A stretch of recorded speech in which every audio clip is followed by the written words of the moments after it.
We've been talking about the Switch a lot lately, and to be fair, a lot of the comments from myself and the sort of feeling from me has been on the negative side, shall we say, but I have a bit of positivity for you today, as we have some comments from the analyst firm DFC Intelligence, who seem pretty damn confident that the Nintendo Switch will do rather well for itself indeed, and they have shared a report which they discuss their feelings regarding the console and how well they predict it will actually do, and they expect the Switch to have sold 40 million units by the end of 2020.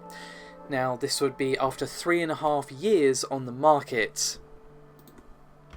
Now, DFC were quite balanced in their approach, as they did say that initial demand may be a bit lacking due to limited shipments and a, shall we say, rather thin on the ground launch lineup outside of Zelda. However, they are expecting demand to pick up significantly. However, the head of DFC Intelligence, David Cole, said, quote, "The Switch is a compelling piece of hardware that could potentially reach a much larger addressable market. However, given the limited software and Nintendo's poor recent track record of introducing new products, we have tempered our forecast to be conservative."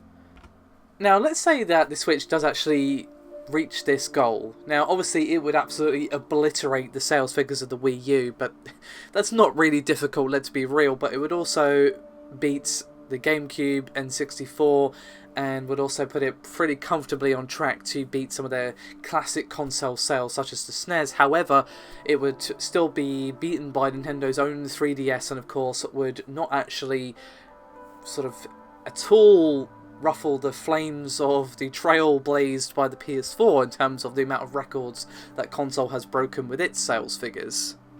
However, of course, this isn't a lifetime projection. This is literally after 3.5 years on the market. They're predicting 40 million units sold. Rather interesting, of course. We're only going to have to wait and see how true that is, and of course we'll go on a year-by-year basis to see how well the Switch is doing. I mean, the rather lackluster launch is definitely an issue, but if they have a stronger lineup throughout, good third-party support, then yeah, we could potentially see the Switch being really popular. Now, there has been a further price reduction of a game in the UK. Now, you might be wondering, what do you mean further reduction? What other game was reduced?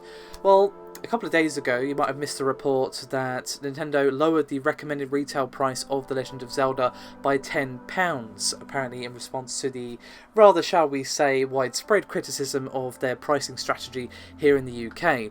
Now, the RRP previously was a rather eye-watering £59.99. Now, I'm not saying Zelda isn't going to be a great game, but £60 for a game is pretty ridiculous. I don't think I've ever paid above like 48, to be honest. Even 48 is on the high end. Usually it's around 45 or so if you're buying a physical disc in the store. It has now been lowered to the still slightly expensive but much more manageable £49.99, of course. Now, following that, we have a further price reduction for various games here in the UK. A number of first-party titles, which include Mario Kart 8 Deluxe, 1-2 Switch and ARMS, which were priced between £49.99 and £59.99, are now available from various retailers for $44.99, $34.99 and $49.99 respectively. So not only does this bring a bit more in line with the US, it also brings it a bit more in line with the usual pricing here in the UK.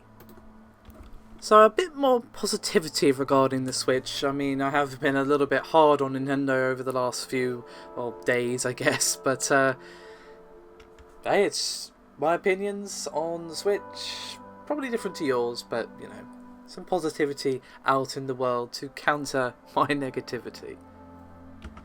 Oh dear. Regardless of all that, thank you very much for watching. Your support really does mean the world, and I'll see you next time.